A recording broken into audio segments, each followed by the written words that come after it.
जय हिंद दोस्तों, स्वागत है आप सबका शार्प स्टेपर कम्युनिटी में। So we were discussing polity और आज हम एक नए चैप्टर के साथ शुरू करेंगे, that is official language. And apart from it we are discussing the miscellaneous part of the this general science घटना चक्र एंड हिस्ट्री, इकोनॉमिक्स, इकोलॉजी और जोग्राफी की कंप्लीट प्लेलिस्ट अवेलेबल है आपके लिए, चेक कर सकते हैं आप। करंट अफेयर्स में आई दृष्टि घटना चक्र करंट अफेयर्स जो भी लास्ट एडिशन आया था वो हमने डिस्कस करके रखा हुआ था। जो भी कुछ नया आएगा उसके साथ हम फिर से आएंगे, ठीक है। चलिए तो स्टार्ट करते हैं ऑफिशियल लैंग्वेज के साथ। First question in the official language chapter is which article of the constitution provides that every state shall endeavor to provide an adequate facility for instruction in mother tongue at primary stage of education? And this is very important question आने की इस मतलब particular chapter से बहुत ज़्यादा possibilities हैं। Reason being कि national education policy जो इस्टेब्लिश हुई उसके बाद उस पर जितने भी डिस्कशंस हो रहे हैं, उसके अलावा तमिलनाडु के जो इश्यूज़ चल रहे थे with Hindi as a language, तो this has been a hot topic. Language एक अभी रिसेंट में करंट इशू में एक हॉट टॉपिक रहा है। पॉसिबिलिटीज़ है कि यहाँ से इस फील्ड से क्वेश्चन कहीं ना कहीं से आपसे पूछे जा सकते हैं, ठीक है। अगेन पॉसिबिलिटीज़ हैं, बहुत सारी चीज़ों की पॉसिबिलिटीज़ होती हैं, ये अगेन एक पॉसिबिलिटी है। सो थोड़ा सा देख के जाएगा, बिकॉज करंट अफेयर्स जो होता है, हम ये इसी को स्मार्ट स्टडी बोलते हैं कि भाई आपको देखना है कि करंट में क्या इश्यूज़ चल रहे हैं, किससे रिलेटेड चल रहे हैं। ऑल दो स्टेट के जो क्वेश्चन हैं वो डायरेक्ट आएंगे, वो उतने ज़्यादा होता है ना, दिमाग लगाने वाली चीज़ें नहीं है। बट यहाँ प्रॉब्लम ये आती है कि आपको फैक्ट्स याद होने चाहिए। सो याद करना भी कुछ कुछ चीज़ें ज़रूरी हो सकता है। आपको उसका एनालिटिकल पार्ट बहुत अच्छे से पता हो, बट आपको कन्फ्यूजन हो जाए with articles with everything. So just be with it, right. So first question का आंसर जो हो जाएगा वो होगा 350A। 350A ये बोलता है that it shall be the endeavour of every state and every local authority within the state to provide adequate facilities for instruction in the mother tongue at the primary stage of education, ठीक है। belonging to linguistic minority groups, to the children belonging to the linguistic minority group, and the president may issue such directions to any state as he considers necessary or proper for securing the provision of such facilities. ये जो आया था president वाला कि president जो है वो issue कर सकते हैं, 7th अमेंडमेंट एक्ट 1956 से आया था, ठीक है। Next, which one of the following is correct about the languages mentioned in the Constitution of India? State can compel the linguistic minorities to choose their mother tongue as a medium of instruction in primary school, right? So yeah, so state which of the following is correct about the languages mentioned in the Constitution of India? State can compel the linguistic minorities to choose their mother tongue as a medium of instruction. compel नहीं कर सकते हैं, ठीक। Angika is now included in the 8th schedule of the Constitution. No, Angika is not the part of the 8th schedule of the Constitution. Hindi is a national language of India. नहीं, Hindi national language नहीं है, Hindi is the official language of India, ठीक है। तो ये भी गलत, ये भी गलत, ये भी गलत। लास्ट वाला सही है, लेकिन है क्या देखते हैं। Bodo is recognised as a language in the 8th schedule of the Constitution। बिल्कुल, बोडो को रिकॉग्नाइज किया गया था 92nd अमेंडमेंट के द्वारा। सो it is correct. Bodo, Dogri, Santhali, Maithili, Bodo, Santhali, Maithili, Dogri, ये जो थे, ये 4 जो लैंग्वेजेस थी, इनको लाया गया था 92nd अमेंडमेंट 2003 में, right. So Bodo is recognised as a language mentioned in the 8th schedule of the Constitution of India. It was included by 92nd Amendment Act 2003, while the other options are not correctly related to the languages mentioned in the Constitution of India. According to Article 343, Hindi is the official language of India, not the national language of India, ठीक है। Next, under the Article 344 of Indian Constitution, the first official language commission was established in 1950 under the chairmanship of K.M. Munshi, in 1955 under the chairmanship of B.G. Kher, in 1960 under the chairmanship of M.C. Changla, in 1965 under the chairmanship of Humayun Kabir. So first की बात हो रही है, it was under the Dr. Rajendra Prasad appoint किया था इनको, B.G. Kher को। So, according to Article 344 of the Indian Constitution, Dr. Rajendra Prasad appointed the first official commission, language commission under the chairmanship of B.G. Kher on 7th June 1955. So, Rajendra Prasad ji was the Prime Minister then.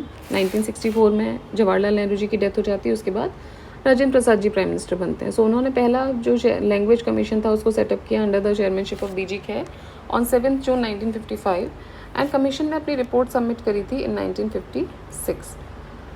It recommended a number of steps to replace English with Hindi eventually, ठीक है, तो बहुत सारे number of steps इन्होंने बताए थे to replace English with Hindi. The parliamentary committee on official language which was chaired by Govind Vallabh Pant was constituted to review the Khair Commission's report.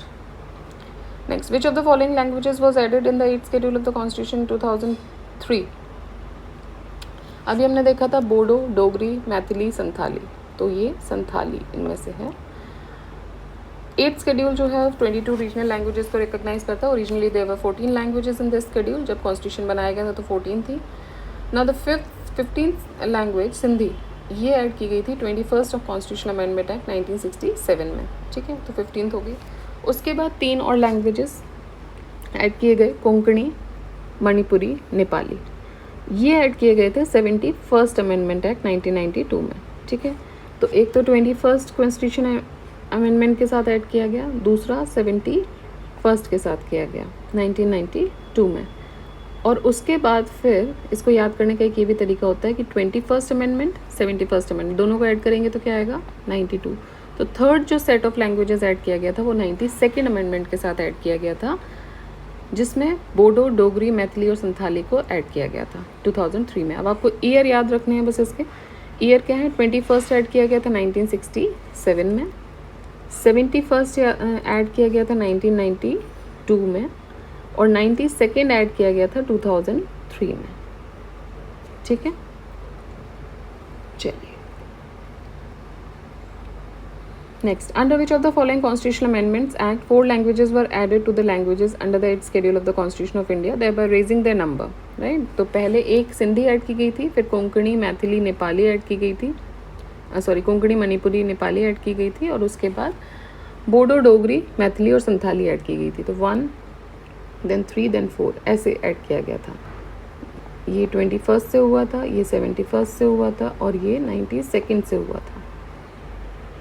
4 ये 92nd से हुआ था, ये 1967 में हुआ था, ये 1992 में हुआ था और ये 2003 में हुआ था.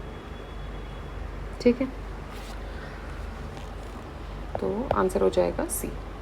Which of the following languages is not included in the 8th schedule of the Constitution? The Bhojpuri is not a language in the 8th schedule. Which of the following languages has been added to the 8th schedule by the constitutional amendment? तो देखिए सिंधी भी हुई थी और कोंकणी भी हुई थी, तो एक आंसर नहीं हो सकता ये. नेक्स्ट देखते हैं. Which of the following is not included in the 8th schedule of our Constitution? Not included. ठीक है, तो Rajasthani as a language is not included. देखिए आप देख लीजिए एक बार 8th schedule की जो लैंग्वेजेस हैं. असमीज़, बंगाली, बोडो, डोगरी, गुजराती, हिंदी, कन्नड़ा, कश्मीरी, मलयालम, मैथिली, मराठी, उड़िया, पंजाबी, संस्कृत, सिंधी, तमिल, तेलुगु, संथाली, उर्दू, कोंकणी, मणिपुरी, नेपाली. ठीक है, तो ये सारी तो इसमें से थी ही. Has been added by to the 8th schedule, तो ये सारी ही एडिड थी, तो ये वाला तो हो गया. इसके बाद राजस्थानी नहीं है, हमने देख लिया. नाउ नेक्स्ट देखते हैं. Which 3 languages have been added to the constitution schedule of the constitution by 71st amendment. तो ये सेकेंड टाइम जब हुआ था जब 3 लैंग्वेजेस ऐड की गई थी. सो वो कौन कौन सी लैंग्वेजेस थी? नेपाली, कोंकणी और Manipuri. KNM. Number of official languages recognized by the Constitution in the 8th schedule is. तो देखिए कितनी है टोटल. ओरिजिनली 14 थी, फिर उसके बाद एक ऐड हुआ 15 हुई, उसके बाद 3 ऐड हुए 18 हुई, उसके बाद 4 ऐड हुए तो 22 हो गई. सो 22 लैंग्वेजेस हैं. The number of official languages recognised under the 8th schedule is 22. Which article of the Indian Constitution provides for the procedure for adoption of official language or the languages of the state? So it is 345. 345 जो है ये procedure बताता है for the adoption of official languages और languages of the state. According to this article, subject to the provision of article 346 and 347, legislature जो है किसी भी स्टेट का may by law adopt any one of the languages in use in the state or Hindi as a language or languages to be used for all or any of the official purposes of the state, provided that until the legislature of the state otherwise provides by law, the English language shall continue to be used for official purposes within the state for which it was being used immediately before the commencement of the constitution. Now article 343 ये provide करता है for the official language of the union. Article 344 ये deal करता है with the commission committee of the parliament on official languages. Article 346 it provides for official languages of the communication between the state and another और between a state और a union. ठीक है. Next, which of the following state has been given the Sanskrit language the status of second official language? So it was by Uttarakhand. The state of Uttarakhand on January 1st, 2010 gave the Sanskrit language the status of second official language. After some time, former Chief Minister Ramesh Pokhriyal Nishank declared Rishikesh as a Sanskrit city also. ठीक है. Next, Parliament can amend the provision on official language of India under the Constitution by.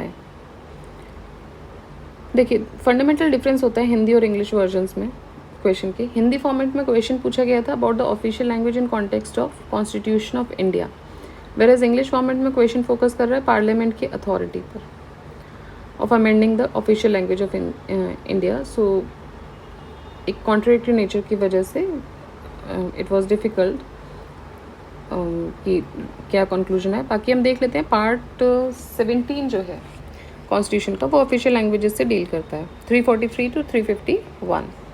Now it provides its provisions are divided into 4 heads: language of the union, regional languages, language of the judiciary, text of laws and special directives. Now thus it is quite evident from the above context that the term the official language of India is nowhere mentioned in the Indian Constitution.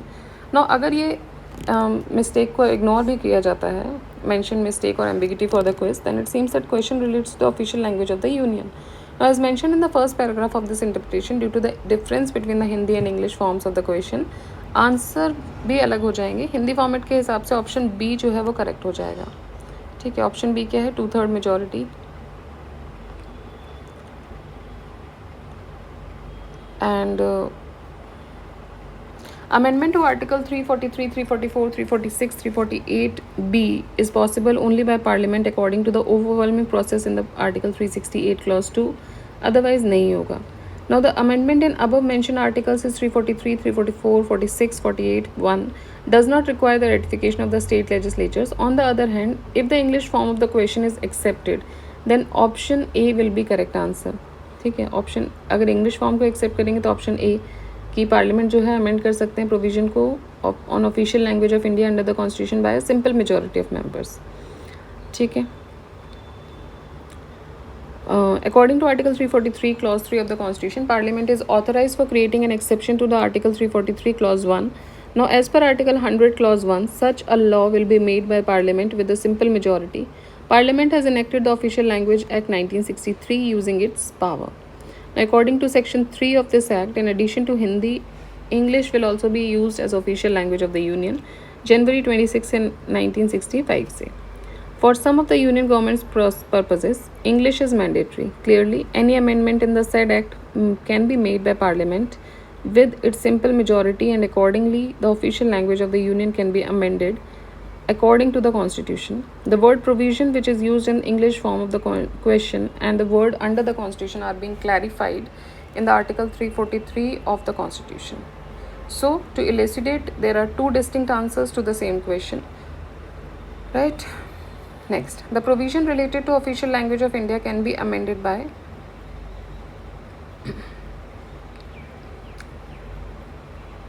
okay. सो इसमें तो वही same ही problem आ गई जो question ऊपर था, same ही type का question पूछ लिया गया है. नेक्स्ट देखते हैं. Which of the following languages included in the 8th schedule of the constitution is spoken by largest number of people? Bengali is spoken by largest number of people according to census 2001 data and census 1991 data. अभी पुराने data के हिसाब से बोल रहे हैं. तो बंगाली जो है वो लार्जेस्ट स्पोकन लैंग्वेज थी. Now Telugu is the second rank. According to census 2011 Hindi is spoken by the largest number of people in India. Bengali second and Marathi third पर आ गई थी. Which of the following is the correct sequence in descending order of the Indian languages being used as a mother tongue? So it is question पूछा गया 2001 में, right. उसके हिसाब से अगर आप देखोगे तो बंगाली सबसे पहले आएगा 1, then Telugu, then Marathi and then Tamil. ठीक है. बट 2011 के हिसाब से देखोगे तो हिंदी पहले आएगा, हिंदी के बाद फिर बंगाली है, तो हिंदी तो ऑप्शंस में है नहीं, फिर बंगाली है, फिर मराठी आएगा, उसके बाद तेलुगु है और उसके बाद तमिल है।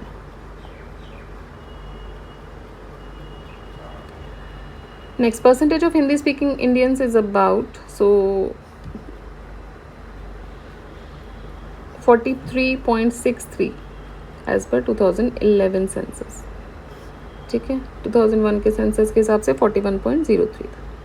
विच of the following languages is spoken by maximum number of people in the world. World में सबसे ज़्यादा कौन सी बोली जाती है? तो वर्ल्ड में सबसे ज़्यादा फ्रेंच बोली जाती है। ओके अच्छा, आउट ऑफ दीज फ्रेंच है, क्योंकि ओवरऑल तो इंग्लिश ही है।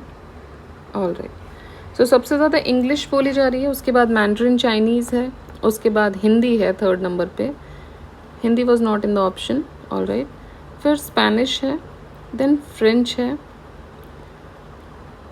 then standard Arabic, Russian, then Portuguese, then Bengali, standard German, then Japanese. ठीक है, next, which of the following is a language of Baluchistan but from philological aspect it is a language of Dravidian family, so it is Bruhi. Brahui is a language of Balochistan but philological aspect के हिसाब से ये Dravidian family की language हुआ करती थी। Consider the following languages Gujarati, Kannada, Telugu. Which of the languages given above has और have been declared as a classical language by the government? So it is Kannada and Telugu. Right, total 2014 तक 6 लैंग्वेजेस जो थी उनको declare किया गया है क्लासिकल लैंग्वेज का। तमिल को मिला 2004 में, संस्कृत को मिला 2005, तेलुगु एंड कन्नड़ा 2008, 4 हो गए, Malayalam 2013 and Odia was given in 2014। Alright, so these were the questions related to this chapter. देखिए थोड़ा सा ट्रिकी भी है कहीं कहीं ये चैप्टर, क्वेश्चन को आपको अच्छे से समझना है, then only you can answer. So कोशिश कीजिएगा इसको थोड़ा और ज़्यादा रिवाइज़ करें, क्योंकि करंट इश्यूज़ हैं इसमें, लैंग्वेजेस के इश्यूज़ रहेंगे हमेशा करंट में। So revise it more and keep revising everything, right? Okay, so keep revising, keep studying. Do like the video, share the video, subscribe the channel. Jai Hind.